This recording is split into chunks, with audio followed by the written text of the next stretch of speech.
Lord, thank you for this food that we're about to receive on this Sunday, blessed day. Let the food be nourishing to our bodies. Let everyone travel home or wherever they're going safely. In the name of Jesus, amen. Amen. There's no way. Oh my goodness, get over it. Cam Peterson drops back to pass. Cam Peters rolls to his right and finds his man. Quarterback Cameron Peters fakes, runs it. Cameron Peters, he's a transfer from Kilgore College. He won the league most valuable player.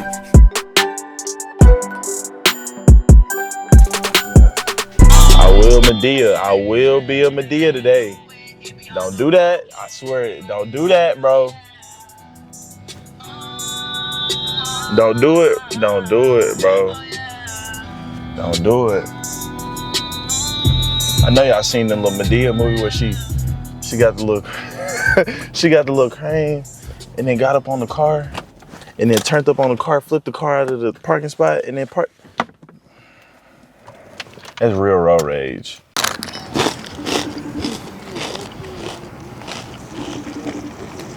Hello? Hello? What's the word, bird? Where are you?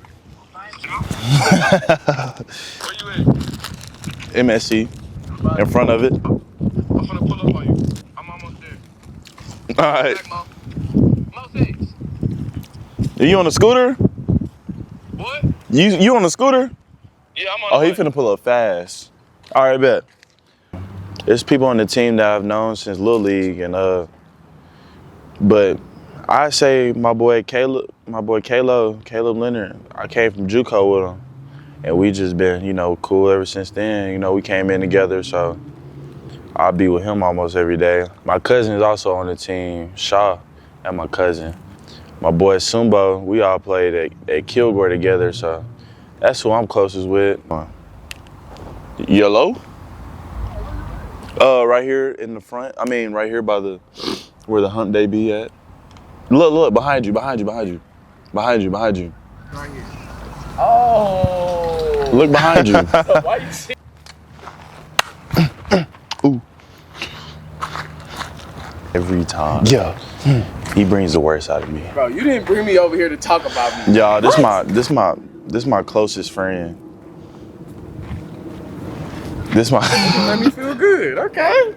We need to have a could have been a episode. We like need to have would have been. We need to just have would have been. Could have been already too. So would have been. Would have been. Would have been records. Would have been records.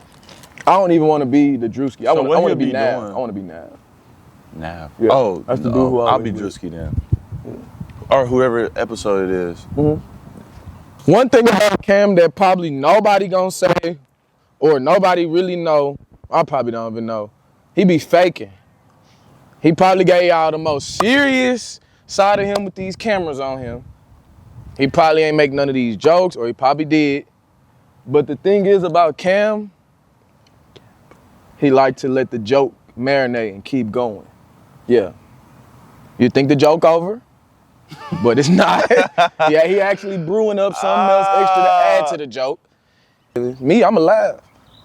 When I go home, That's crazy. think about it. Crazy. You gotta watch out for Cam about. That's crazy. That's actually insane, dude. That makes me feel bad. You should. It really The does. truth will set you free. You know what they say? What? I know. Now twice. Chris is gonna say, and when I'm with Chris, whatever I think, Oh, it's already I out. just feel okay to say, and it's not okay. You know what I'm saying? He's that impulsive on your shoulder. Everybody need that though.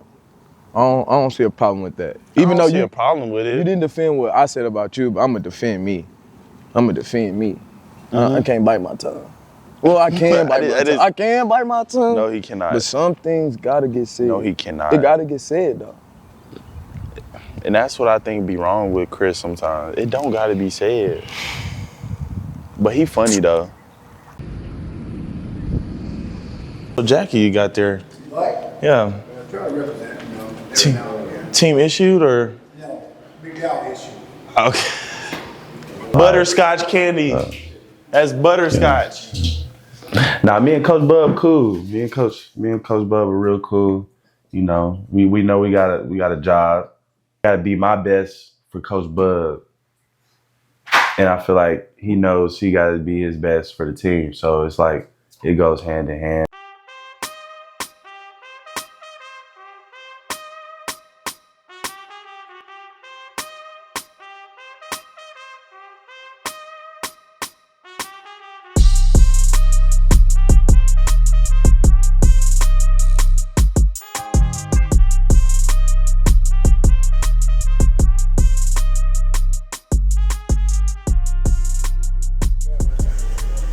Let me tell you a story about our team.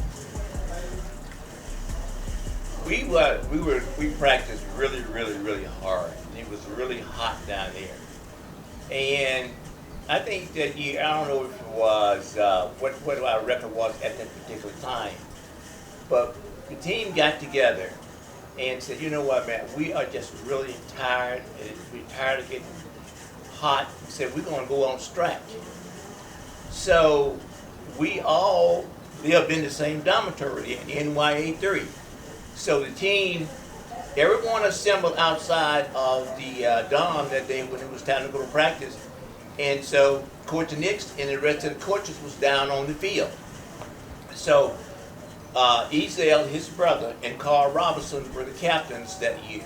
So they came out and said, hey man, why are you all out here? He said, everyone said, we'll be on strike. And they said, well, we're not going to practice. They said, well, we're not either. And we said, no, you all are the captains. You must go down and talk to the coach and tell him that we just tired. We need the rest. They went down and Coach Nick said, where's the team? Where are the rest of the players? And they said, Coach, they're on strike. They're at the dormitory on strike. And so Coach Nick told Ezel and Carl, go back up there and tell them, I'll be up there in a few minutes.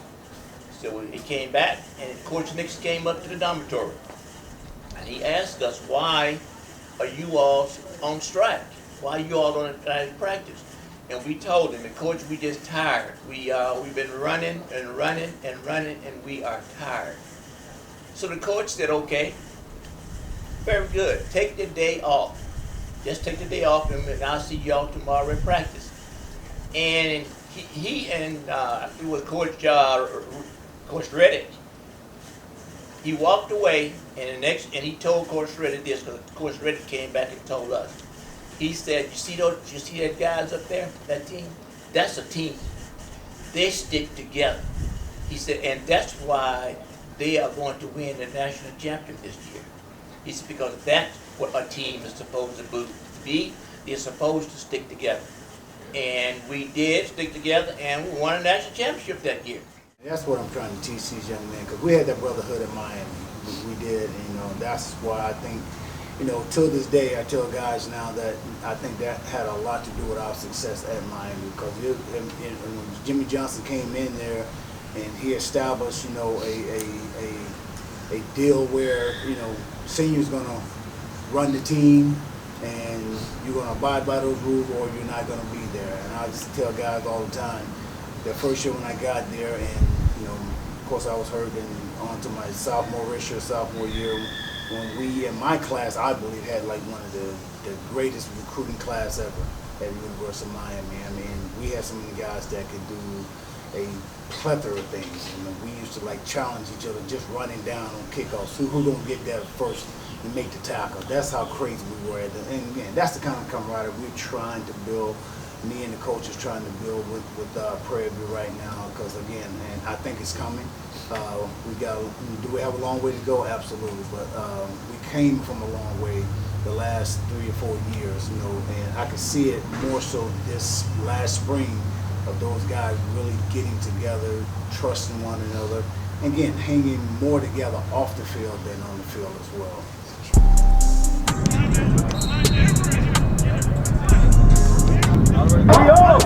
Can you hear me? Can you hear me? I'm the feds. Oh, she can't be on camera, y'all. She can't be on camera. If you want to shout them out? You want to shout them out? Hola, mama. Hey, bro, say something. Shout out to your mama. Say shout out, mama. Man, shout out my dukes, you feel me? Hey, say what's up to your mama, bro. Yo, what's up, mama? How you doing? Yeah. Say what's up to your mama. What's up, Ma? Yeah, I'm the feds. Love it. I'm the feds. I'm the feds today. What? What you gonna tell me? I'm Charleston White today. There we go, Scooter. I'm Charleston White today. I'm the feds. I'll put the feds on you real quick. Shout out. You got some shout outs you want to do? Shout out my mama, I love you. Shout out my dad, I love you. You know you can't say your mama name and not your daddy name. You know how black folk get. What? Like a dog. Like a dog. Like a dog. Like a boy dog, though. Hey, you know what they say? Here we go. What they say? You good? Right there in front of you. That's it. Turn right, York. 5, 5, 5, 5, 5. 5, 5, 5, 5, 5. York. It's York. Rocky. Right on. Watch the run. You know what they say? That's true. Wise words from yours truly. You see what I'm saying? Regular. Grease.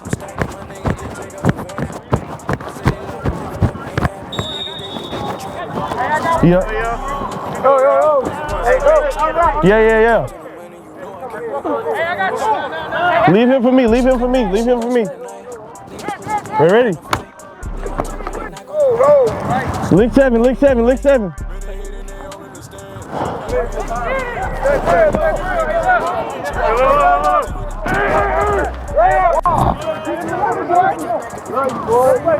Hey, don't be afraid to snap that. You good?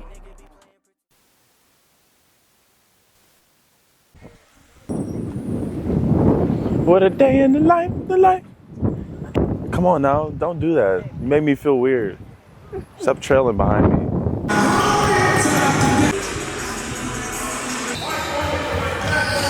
I got some highlights out there. Something cool. First game back, got like 20-some points. Nothing crazy. I did basketball because it was fun. It was another hobby to me. I mean, I did AAU and stuff like that. I tried at it. I was pretty good at it. But if I was to practice every day and do all that, I'd probably be somewhere. But shoot, I wanted to be a football player. I wanted to be a quarterback. I played quarterback since I was like 5. And I'm about 30 now, so 25 years of playing quarterback. Come on, let's go watch the game. I remember tying my shoe right here. I was tying my shoe right. Come on now. We can go to the S though. I guess in college, they just look at you more. They put you under a microscope a little bit more. Are you a quarterback on the field and off the field? You know what I'm saying? It's a mindset you gotta have. It's a never trying to look bad. You can make mistakes in high school and be like, okay, you're just in high school. But in college, it's different. It's like what you do in college, they gonna really base your character by what you do in college. And my mindset is to be poised, have my stuff together, to be resilient, and learn how to persevere. That's my mindset. We're all different people. We all have different goals, so it's honestly how well you can put other people's goals to match up with yours for a better goal, you know? I played on this field when I was this was a grass field at first. Track wasn't looking like this. Grass field. I just know how many people played on this field, how many people ran on this track, and they're doing something else in life right now. You know, like, there's so many opportunities between the white lines, the red lines are on the track. It's just a bunch of different opportunities you can get. My opportunity was to go play college football. You had NFL player come from here, Jalen Petrie, played for the Texans. A couple more people too as well, but that's been the latest. Yeah, so opportunities. With those? Yes, I do actually. I do remember Cam. I played with his dad. I played football with his dad at Texas A&M Kingsville. So that's how I know him.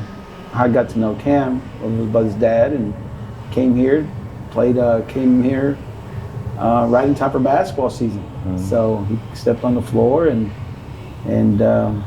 you know, he did a good job for us that first year. That second year was really big for him. But now it was me and Cam it was like talking to his dad for a while. So it was a good meeting and it was a good experience. So his dad was a good football player and Cam was a really good football player as well, but didn't know how good he was on the basketball court.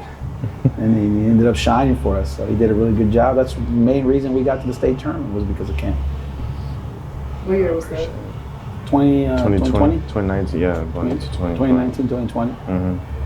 Yeah, he went beast mode in the playoffs, and they couldn't hold him. So he led us to the state tournament. You know, Cam's always been a good role model, be a good sportsman on the court or on the football field. He's always, you know, he celebrated the good things with his team and not an individual. It was always a team concept thing. So he did a really good job of that and showing the younger guys to, you know, how it's done. You know, celebrate with your team and when good things happen, and don't point fingers when bad things happen. So he did a good job in that role. That's the reason why we went on our run. When you know, football-wise, he did a great job there. But most importantly, on the court, you know, everything's more visible on the basketball court than it is on the football field, and it's more noticeable.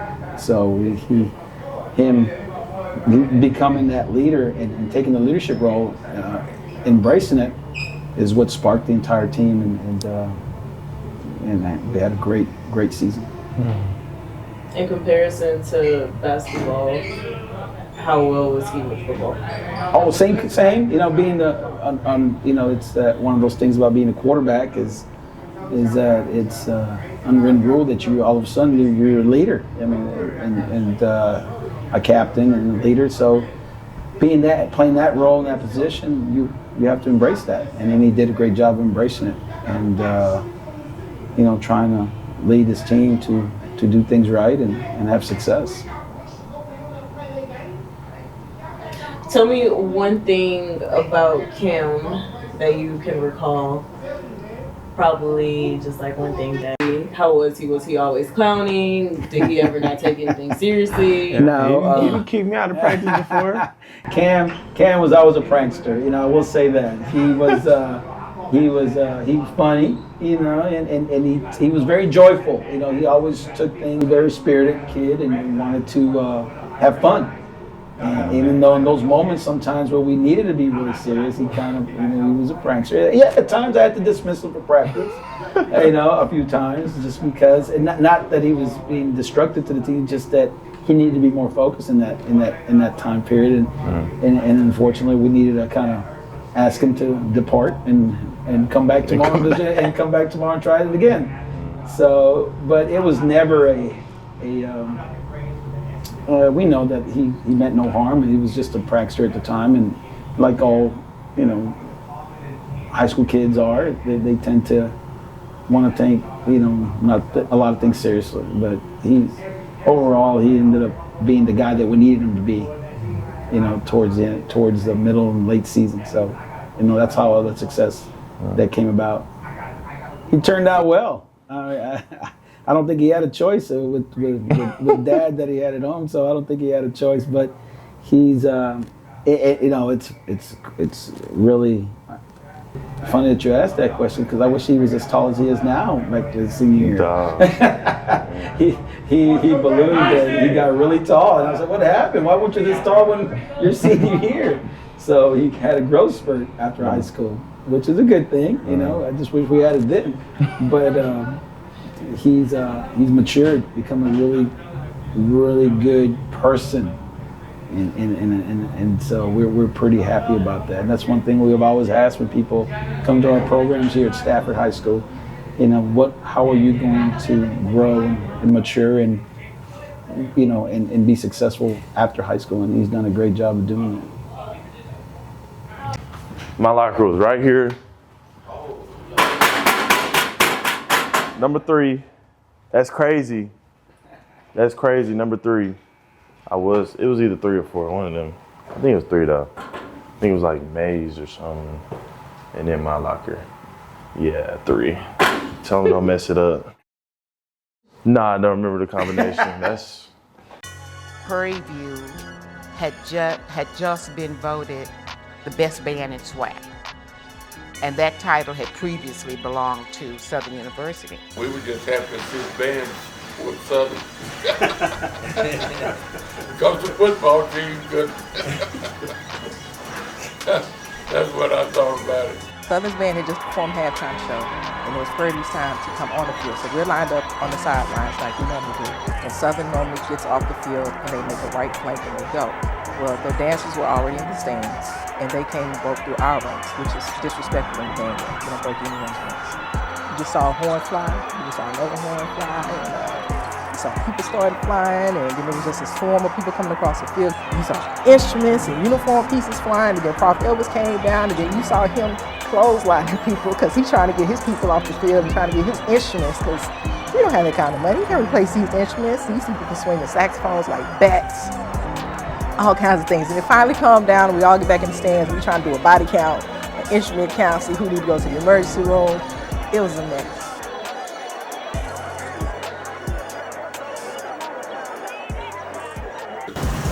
The after effect, and we still have this problem. We played on championship teams, and those guys that played in that era, you would think that they would have reach out, have a hand, and want to talk to us. We don't have the same camaraderie with those guys. We don't have a situation where all the people who played football at Prairie View get together. So we just, we kind of standoffish. And we're not used to that during our era. So what we're trying to do now is we're trying to get those guys to try to get together so we can all have one big group. And if we could ever do that, then we could do some serious fundraising for the university. Doesn't look like right now they're able to do that. But speaking of open, look at the room for Whedon. There wasn't anyone near him when he caught the football. Coming to Prairie View, playing here on the Hill.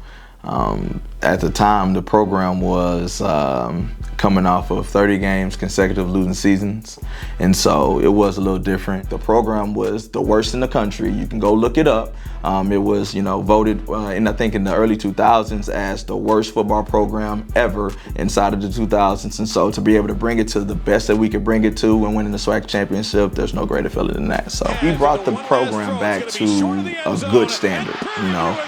Winning that championship in 2009 was the last SWAC championship that we won.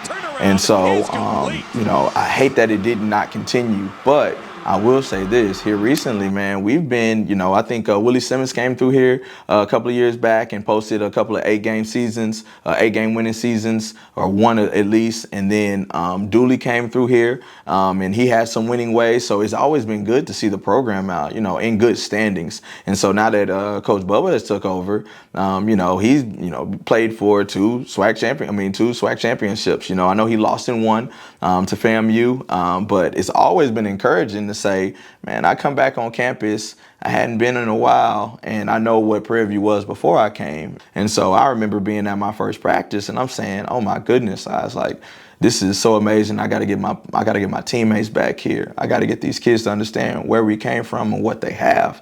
And so being able to be a part of that is, has been second to none inside of the experience that I've gotten on the daily. And so every day I come in here, man, I'm enjoying it, seeing where the program's at, seeing where the kids are at, and saying that, man, we get to finally, run down this championship that we've been wanting for, this long time. First down with Wheaton, 45, 40, down to the 35. line. Great throw under pressure by KJ Black, and Anthony Wheaton makes the grab. He just loved, I think, the brotherhood that we had built already. And so him coming in, we had just lost our quarterback for the year. The quarterback position was open. And so our head coach was like, you know, man, this is going to be the guy, you know, that we want to be able to bring in to be able to, you know, take some big shoes and Mark Spivey leaving. And so, you know, we wrapped our arms around KJ from day one. KJ didn't get his opportunity to go into the game until the second game of the season. And when he went in there, it was really obvious, like, man, KJ ain't coming out these games. And so for him to be able to do it, go through what he went through at Western Kentucky, enter the portal, which was not as open as it was now, come to Prairie View, know what he wanted to be able to find a good team, lose the job in camp, be able to get his opportunity in the season, just talks a lot about his character. You good? You good? On the ball, stay off my quarterback, please. Yes, sir. We're not going to have success all the time. So you got to have an even keel about yourself. You got to be confident enough to say, man, okay, I failed, but I promise you I'm going to make the next play. And so always live in the present, but be optimistic about the future. And so that's what I look for in the inside of our quarterbacks. I'm looking for a kid who is poised. I'm looking for a kid who is confident. And I'm looking for a kid who is a leader. And leadership for us is knowing the way, going the way, and showing the way. All right, Cam Peters and I went to the same high school. I went to Stafford High School. Cam went to Stafford High School. Cam don't know this, but when I was a Division II coach at Northwestern Oklahoma State, I saw Cam play football. You know, and so always coming back and being able to evaluate him. Cam was signed before I got here. Coming in, I knew exactly who Cam Peters was. So he has a great spirit, and that's what I love. Cam, just his spirit that he has every day, you know, just smiling, laughing, and always on the positive side of things. You know, sometimes I'll be looking at him saying, like, man, I want you to be serious sometimes. But in all, he's always himself. And I think he also does have every tool in the book that it needs in order to be, you know, to be a great quarterback here. We're working on his leadership skills, knowing when to lock in and when it's a time and a place. And just to make sure that he understands that greatness cannot just only happen on the field. You got to be able to be excellent everywhere. So that's off the field, that's at home, that's in the classroom. And he's doing a great job of taking coaching. We have 77, almost 80,000 living alums running around here. I want to have at least 60% of our alums giving something. Doesn't have to be a lot, just giving something to say that we are engaged with our alumni.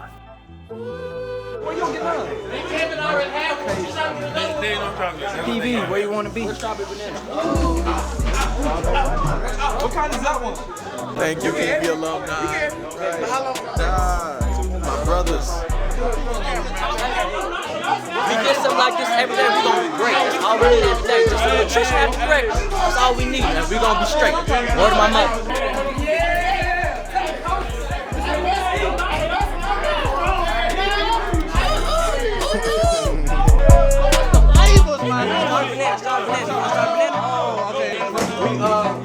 This chocolate smoothie cap.